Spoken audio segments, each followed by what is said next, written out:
சூடான வெங்காய வடை எப்படி செய்யலான்னு பார்க்கலாம். வாங்க நம்ம வீடியோக்குள்ளே போகலாம். இப்போ நம்ம வெங்காய வடை பார்க்க போகிறோம்.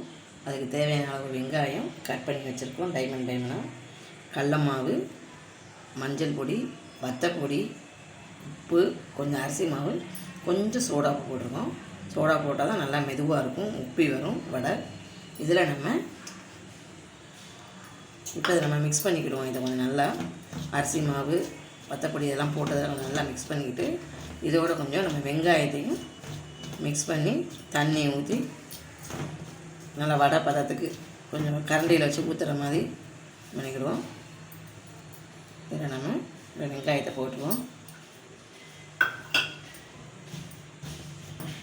நல்லா மிக்ஸ் பண்ணிக்கோங்க. தேவையான அளவு கொஞ்சம் தண்ணி ஊற்றிக்கிறோம்.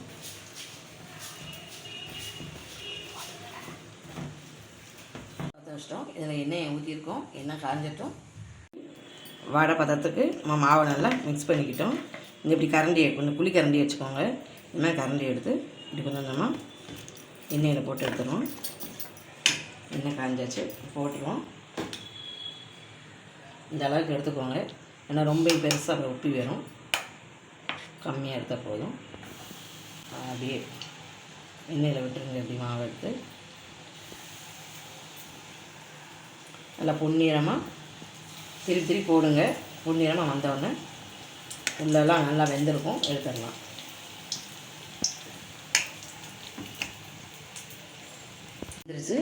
எடுத்தாச்சு. சூடான வெங்காய வடை ரெடி. சூடான சுவையான வெங்காய வடை ரெடி ஆயிடுச்சு. மறக்காமல் இந்த ரெசிபியை வீட்டில் செஞ்சு பாருங்கள். ஓகே, டாடா, பாய் பாய். அடுத்த வீடியோவில் பார்க்கலாம்.